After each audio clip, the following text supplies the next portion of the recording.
क्या आप जानते हैं कि एक एवरेज पाकिस्तानी का आईक्यू 84 पॉइंट है। अगर हम अमेरिका की बात करें तो एक एवरेज अमेरिकी का आईक्यू 98 पॉइंट है आईक्यू के स्केल पर। सिंगापुर के लोगों का आईक्यू बहुत ज़्यादा है और वो है 106 पॉइंट। लेकिन आइंस्टाइन वो साहब थे जिनका आईक्यू 160 पॉइंट, 155 पॉइंट कुछ जगह पर 160 पॉइंट था।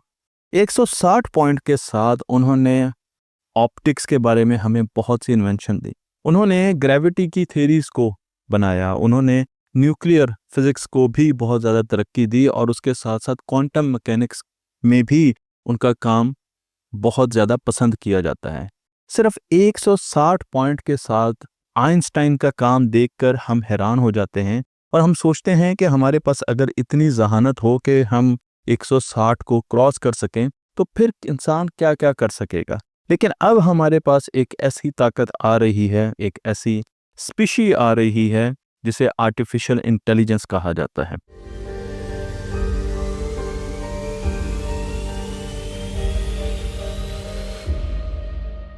मैं आपको यहाँ पर एक किताब की तरफ लेके जा रहा हूँ और इस किताब में डॉक्टर इयन पियर्सन ने लिखा है कि आर्टिफिशियल इंटेलिजेंस आने वाले कुछ सालों में हमसे अरबों टाइम्स ज़्यादा इंटेलिजेंट होने जा रही है। मैं समझता हूँ कि आपको इस बात का यकीन नहीं है कि ऐसा होगा, लेकिन एक छोटी सी एग्जांपल देकर मैं आपको बता दूंगा कि ऐसा होने जा रहा है। इंसान को एक प्रोटीन का स्ट्रक्चर डिफाइन करने के लिए, उसको एक्सप्लेन करने के लिए, उसको प्रेडिक्ट करने के लिए एक पीएचडी डिग्री दे दी जाती थी। हम ये जानते हैं कि दुनिया में तकरीबन इस वक्त 10 लाख पीएचडी डॉक्टर काम कर रहे हैं। एक साल में 10 लाख पीएचडी डॉक्टर बनते हैं।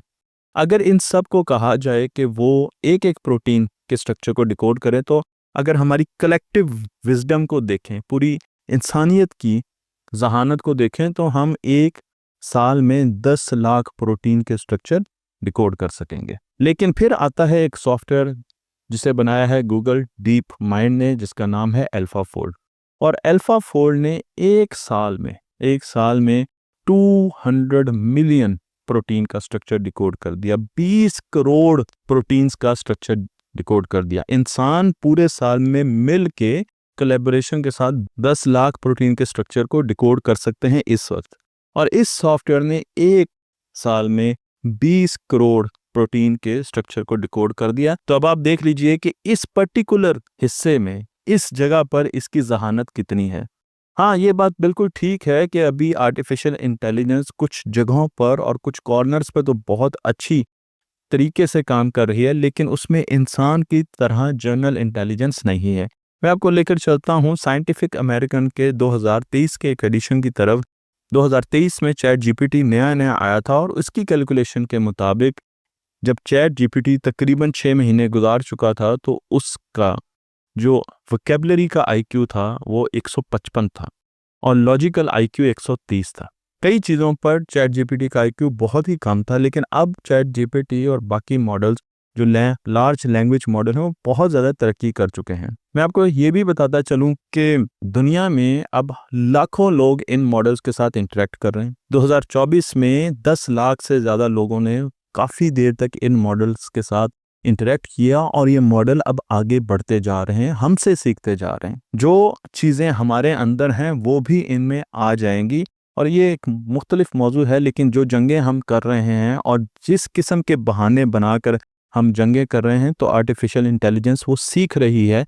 इस वक्त वो बैठी हुई है, लेकिन वो सीख रही है कि किस तरीके से आपने किसी भी जंग का एक बहाना ढूंढना है। मैं आपको लेकर चलता हूँ आंखों के स्कैन्स की तरफ। इस वक्त आर्टिफिशियल इंटेलिजेंस आंखों के स्कैन से ऐसी बीमारियां डायग्नोज कर लेती हैं जो आम इंसान नहीं कर सकता, आम डॉक्टर नहीं कर सकता। मैं आपको एक लिस्ट दे रहा हूँ, ये वो सारी लिस्ट है जो कि ये वो बीमारियों की लिस्ट है जो कि आंखों के स्कैन से आर्टिफिशियल इंटेलिजेंस जज कर लेती है। इसमें दिमाग की बीमारियां भी हैं, इसमें लिवर की बीमारियां भी हैं, इसमें दिल की बीमारियां भी हैं, इसमें शुगर भी है और इसमें जो कार्डियो बीमारियां हैं वो भी मौजूद हैं। ये वो सारी बीमारियां जो सिर्फ आंख के स्कैन से आर्टिफिशियल इंटेलिजेंस डायग्नोज कर सकती है।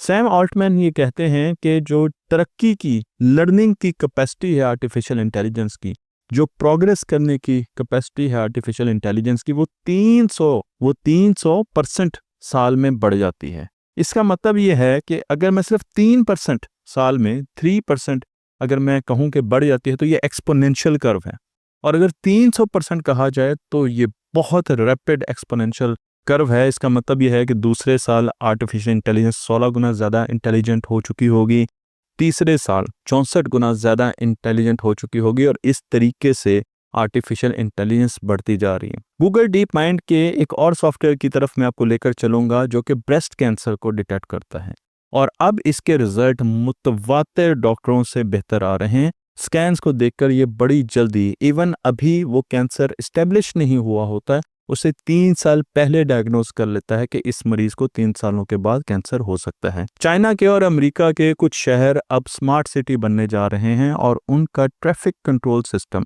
क्योंकि हम ऑलरेडी ऑटोनोमस गाड़ियां तो सड़कों पर देख ही रहे हैं, उनका control system, traffic control system इस वक्त एआई मॉनिटर कर रही है। एआई देखती है कि उसने ट्रैफिक फ्लो को किस तरीके से मैनेज करना है और किन इशारों को कितनी देर के लिए खोलना है। जिस कंपनी में मैं काम करता हूं, जिस प्लांट में मैं काम करता हूं, वहां पर भी हम एआई मॉडल्स का इस्तेमाल करने जा रहे हैं। वहां पर हर मशीन का एक डिजिटल ट्विन बनाया जा रहा है, यानी एक 3D वर्जन बनाया जा रहा है, जिसमें आप उस मशीन से रिलेटेड सारे एक्सपेरिमेंट करके और देख सकते हैं कि अगर मैं सही मशीन पर रियलिटी में जाकर एक्सपेरिमेंट करूंगा, इस सेंसर को बाईपास कर दूंगा, इस चीज़ की वैल्यू बढ़ा दूंगा, तो मशीन पर क्या इम्पैक्ट आएगा। इन मॉडल्स के लिए अब कोडिंग की ज़रूरत नहीं है, बल्कि हम वर्चुअल रियलिटी के सिनेरियोज के साथ ही इन्हें सिमुलेट कर सकते हैं। रिसेंटली गूगल ने अपना एक और वीडियो सॉफ्टवेयर VO3 लॉन्च किया है, जो कि एक वीडियो जनरेटर है, और इसके रिजल्ट इतने हैरानकुन हैं। अगर आप इसकी वीडियोस को जाकर यूट्यूब पर भी देखें और आप इंटरनेट पर देखें तो आपको पता चलेगा कि ना सिर्फ जो एक्सप्रेशंस हैं, फेशियल एक्सप्रेशंस हैं, वो पहचाने नहीं जा सकते कि ये असल लोग हैं या ये सिमुलेटेड एनवायरनमेंट है, और उसके साथ साथ आवाज़ भी इतनी ज़्यादा अच्छी हो गई है कि आप पूरी की पूरी वीडियो कोई भी अपनी बना सकता है। फ्यूचर में मैं अपनी वीडियो भी VO3 की, अगर मेरे पास सब्सक्रिप्शन है तो बना सकता हूँ। हर बंदे के पास अब ये स्किल मौजूद है। लेकिन ये सारी बातें करने के साथ साथ ये भी बताता चलूँ कि हमारी तारीख हमें ये बताती है कि जब भी कोई डिसरप्टिव टेक्नोलॉजी आती है, ऐसी टेक्नोलॉजी जो बिल्कुल नई चीज़ें लेकर आ जाती है, जो हर प्रोसेस को तहस नहस कर देती है, वो कामयाबी के साथ साथ कुछ बहुत बड़ी नाकामयाबी लेकर आती है। चलते हैं हम प्रिंटिंग प्रेस की तरफ। जब प्रिंटिंग प्रेस पहली मर्तबा यूरोप में आया तो हमें लगा कि अब तो इल्म बहुत तेज़ी से फैलेगा और इसका फ़ायदा ही होगा। लेकिन अब तारीख़ हमें बताती है कि प्रिंटिंग प्रेस का बहुत बड़ा जो एक काम उससे लिया गया वो ये था कि प्रोपेगेंडा की किताबें और सहीफ़े बनाए जाएं। तो जहाँ पर हम पॉजिटिव चीज़ देख रहे थे कि इल्म फैलेगा, रिसर्च बढ़ेगी, वहाँ पर इसे नेगेटिव कामों के लिए भी यूज़ किया गया, इसे जंगों में भी यूज़ किया गया। प्रिंटिंग प्रेस को इसे वॉरफेयर के लिए और प्रोपेगेंडा के लिए भी यूज़ किया गया। फिर हम चलते हैं गन पाउडर की तरफ। जब गन पाउडर आया तो हमें पता चला कि गन पाउडर के साथ साथ आर्मीज़, बड़ी बड़ी आर्मीज़ बनना शुरू हो गई, ब्यूरोक्रेटिक स्ट्रक्चर्स डेवलप होना शुरू हुए जब गन पाउडर आया, और फिर बहुत ज़बरदस्त किस्म की लड़ाइयाँ होना शुरू हो गई। स्टीम इंजन ने भी हमें जंगों में बहुत ज़्यादा मदद की, और हमने बड़ी डिफरेंट किस्म के डिवाइसेस बनाए, ऐसे इक्विपमेंट बनाए जो कि वॉर्स में इस्तेमाल कर सकें। जब हम वॉर की बात करते हैं तो दो सुपर पावर्स का हमारे नज़दीक ख्याल बड़ा अहम होता है, और वो है चाइना और अमेरिका, जो कि आर्टिफिशियल इंटेलिजेंस की दौड़ में लगे हुए हैं। लेकिन आखिर क्यों ये आर्टिफिशियल इंटेलिजेंस की दौड़ में लगे हुए हैं? क्योंकि ये जानते हैं कि जब भी डिसरप्टिव टेक्नोलॉजी आती है, उस पर जो पहले कमान डाल लेता है वो दुनिया की अगले कई सालों के लिए सुपर पावर बन जाता है। इसीलिए हमने देखा कि यूक्रेन ने किस तरीके से ड्रोन का इस्तेमाल रशिया के ख़िलाफ़ किया। ईरान और इसराइल की वॉर में भी हमने ये चीज़ें देखी कि पाकिस्तान और इंडिया की वॉर में भी हमने आर्टिफिशियल इंटेलिजेंस का बहुत ज़्यादा इस्तेमाल देखा। चाइना और अमेरिका एक दूसरे पे ट्रस्ट नहीं करते, और दोनों आर्टिफिशियल इंटेलिजेंस के शोबे में बहुत तेज़ी से तरक्की कर रहे हैं।